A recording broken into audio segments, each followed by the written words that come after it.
Hey guys, good morning, good afternoon, good evening, whichever applies to you. Welcome back. If you're new here, my name is Julia. I'm a contemporary singing specialist based in Australia, and today I'm diving back on into Eskimo Callboy because last time was a good time. So today we are reacting to Hypa Hypa or Hypa Hypa. Hypa Hypa? You let me know. We're gonna get into this. I had quite a few of you in the comment section dubbing this partycore, so we'll see if there's similar formula in this one. I mean, this one came first, so I guess in that way, that means that we got the moves would be a similar formula to this one. But regardless, partycore, yeah, all right. The party has arrived already.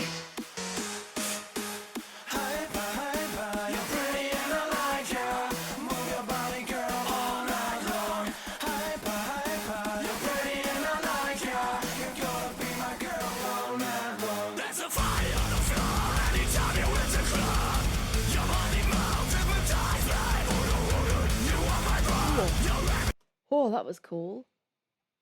We had more of the mid-range stuff, and then all of a sudden, down in the lower area, that was cool.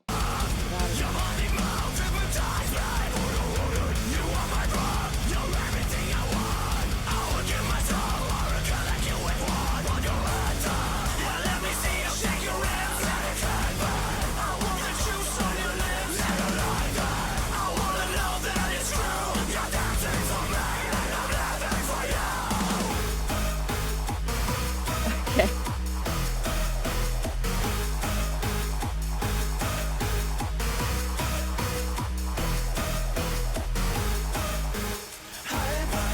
Okay, so that transition again into that more like EDM doof doof dance beat, that is definitely similar in formula to what happened in that sort of bridge section of We Got the Moves. So yeah, I would say that there is some shared formula in here for sure. We have like the transition from pop into the more heavier musical ideas, but also the heavier vocals as well. That was really cool. I want to go back and re-listen to how they segue between those two, because in We Got the Moves, it was excellent how they actually meshed both of those styles together in an acceptable, palatable way, which is cool because more in the harsh stuff, it's like in direct contrast to perhaps people who would prefer listening to EDM. Not that everyone's gonna have the same taste in music, but you know, if EDM and the heavy, heavy stuff. I mean, putting those together, yeah, you guys are right. It's partycore, but yeah, let's go back. I just want to listen to that transition.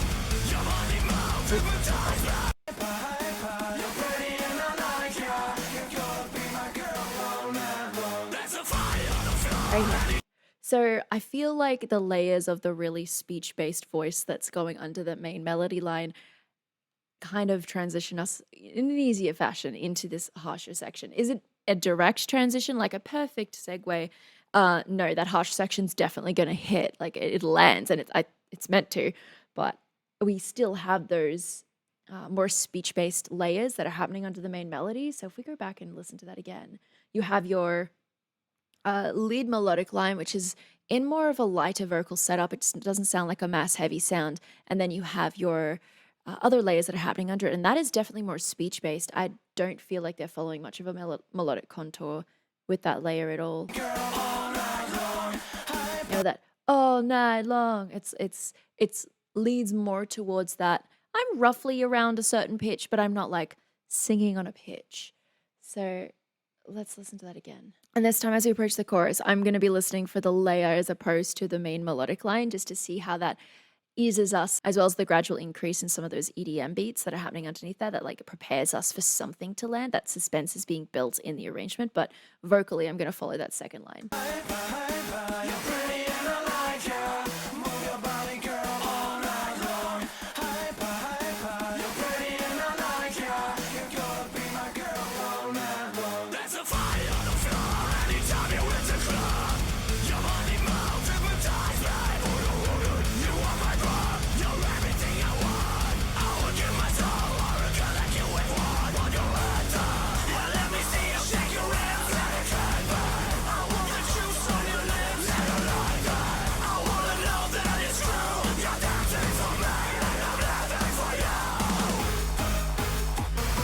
Yeah, I love that call and response between the harsher vocal and the cleaner vocal. Even though it is more of a call on the clean vocal, it's not like he's singing a specific pitch. I really find that call and response really interesting to listen to because you get the different depths of both of the sounds with the clean vocalist being more on that brighter tonality side, and then we have more of that screaming timbre coming from who the person who's become the primary vocalist in that chorus. I view him as the primary vocalist as opposed to the clean vocals. That to me is more of the response.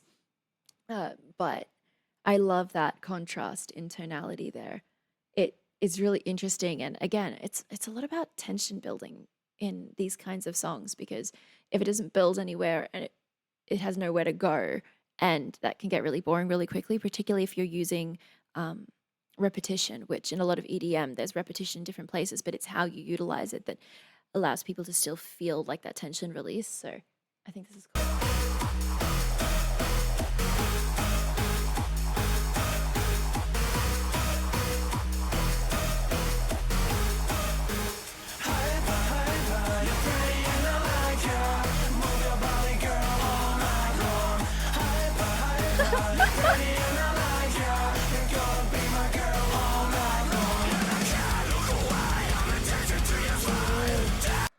I liked the width on one of those growls that he did then. It was like it slid pitch wise.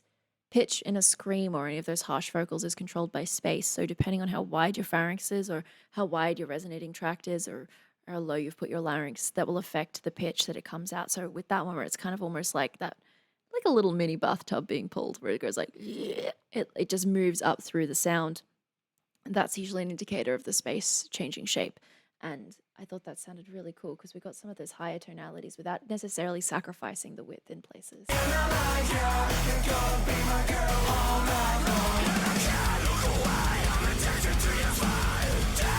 Maybe it was a layer actually.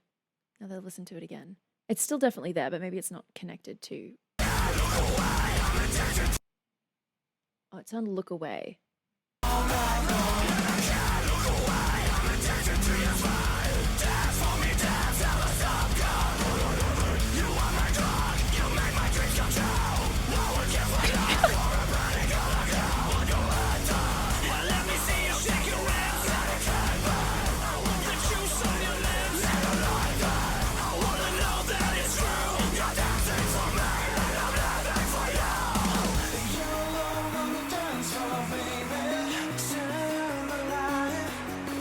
Yeah, this guy's voice is just so perfect, like for that pop EDM genre. It's just perfection. It's that lighter, it's got twang and a little bit of nasality to it. So you're not going for a super heavy sound and you kind of need that to cut over a lot of these other sounds that are going on behind it. But it's just a perfect balance, basically, stylistically, is what I'm getting at.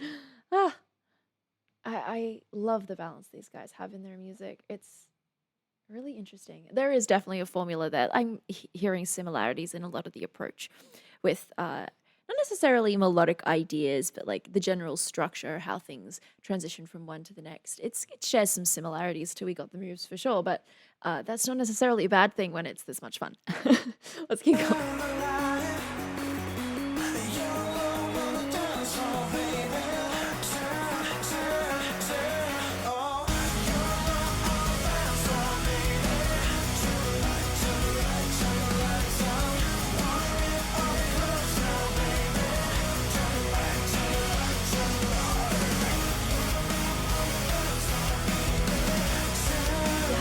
Okay, so the instruments are getting slightly more intense behind that. Let's listen to that transition again. So back here, we don't have any of, we don't have much of like the kit. We have a little bit more space in the arrangement. We don't have the instrumentation that you might necessarily associate with more of the heavy music styles. And then it drops in and it automatically makes me feel like they are definitely building to a heavier section because of how they've decided to feed those layers into the music. And I think that's clever because if it's too different too soon, that can be really alienating. So here's like nothing. We have more of those EDM sounds.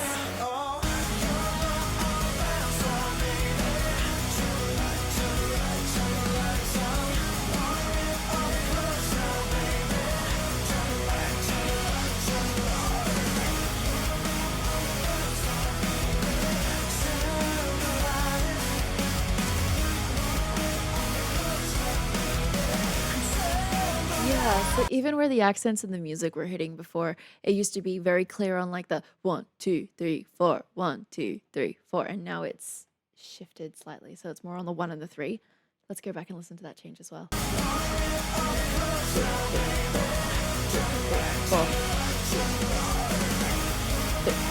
1, 3. Ah, good progression.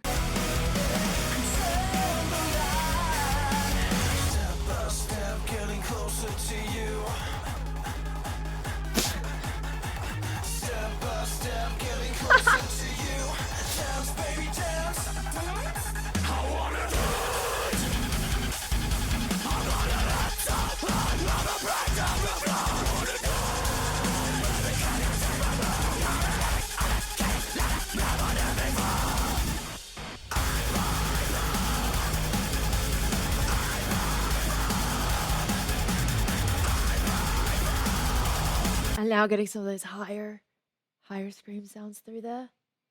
They really explore a spectrum in this song, which ultimately feels like it's set up to be a pop song.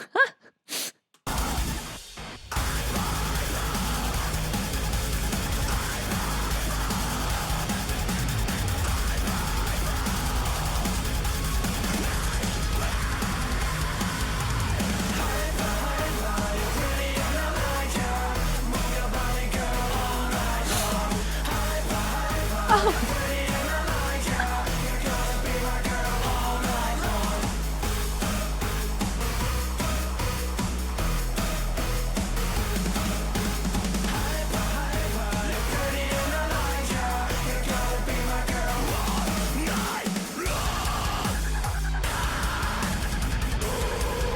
Oh, even there, we have different pitches in each of those.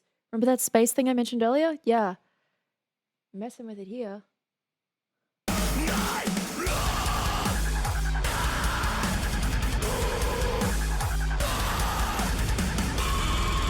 Oh.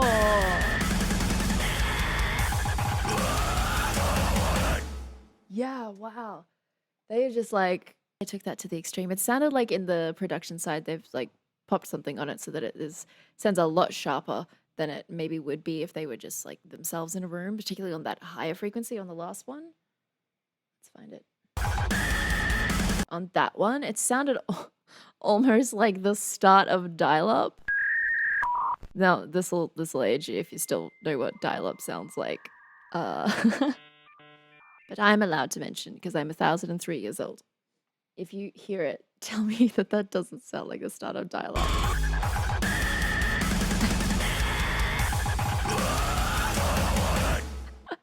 Just the high sound. Wow, so really, really cool. Different harsh vocals explored here.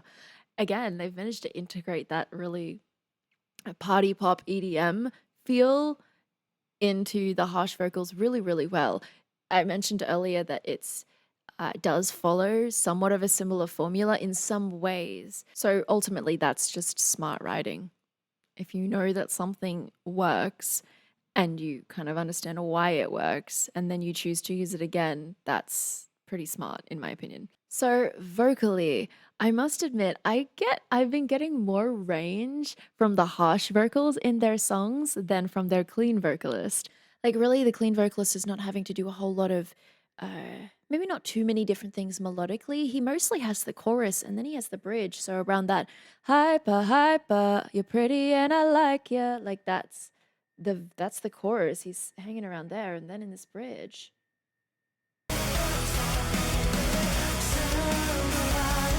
Like it's a similar melodic spot to be in. So from the clean vocalist, I mean, his tone is just absolutely spot on and perfect for this style of music. And it is more of that lighter, thinner sound. So if we're talking about vocal folds, that means his vocal folds are on the thinner side in that moment, as opposed to being like really, really heavy. Like he's not gunning for mass at the vocal fold level there. Otherwise, it would sound completely different. It'd sound more like he was trying to belt, whereas I don't get the feeling that he's trying to make a belting tone. It's more of a balanced, even, clean sound, as opposed to something where like I'm belting for this line and I'm getting lots of variation other places. That's not really what I hear that clean vocalist going for in this particular song. But that does mean that I'm getting a lot of that range and variation, mostly from the harsh vocalist. Now, I still had a good time with this song. The video clip to me is not as suggestive as the other one. I got lots of really funny suggested names for the drinking container that I mentioned in We Got the Moves. The top liked ones are now on the screen. Uh, so I thought that was really, really funny. You guys actually cracked me up so much reading your comments in the underneath the We Got the Moves video, particularly when someone was like, Julia, that's not a tree, it's a bush. And I was like, oh, that's what it was. Wow, I said he looked so happy behind his tree. Well, anyway, so this one still had certain things that, yeah, I would say are like visually more on the suggestive side. I see that they've decided to go with the very specific haircut theme for all of them. So who knows, maybe in the next one they'll all have mohawks or something. And yeah, 100% partycore for sure. Like they've again managed to integrate those two styles really, really well together. And it was highly enjoyable. Like if I'd seen this one first, I would still definitely want to go and listen to We Got the Moves, and I would still be bopping just as hard to both of them. I think maybe I bopped harder in We Got the Moves, but yeah, no. Both songs were a bop. Highly enjoyable, so much fun. That's where I'm going to leave that one today. I hope that you guys enjoyed that one. If you did, be sure to give this video a like, click the subscribe button and the bell notification beside it for more just like this one. As usual, I hope you're staying safe. I hope you are staying healthy, and I will see you next time. Bye.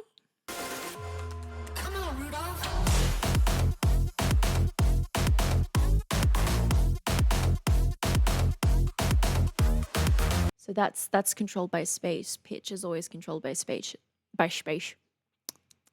Words are controlled by your brain.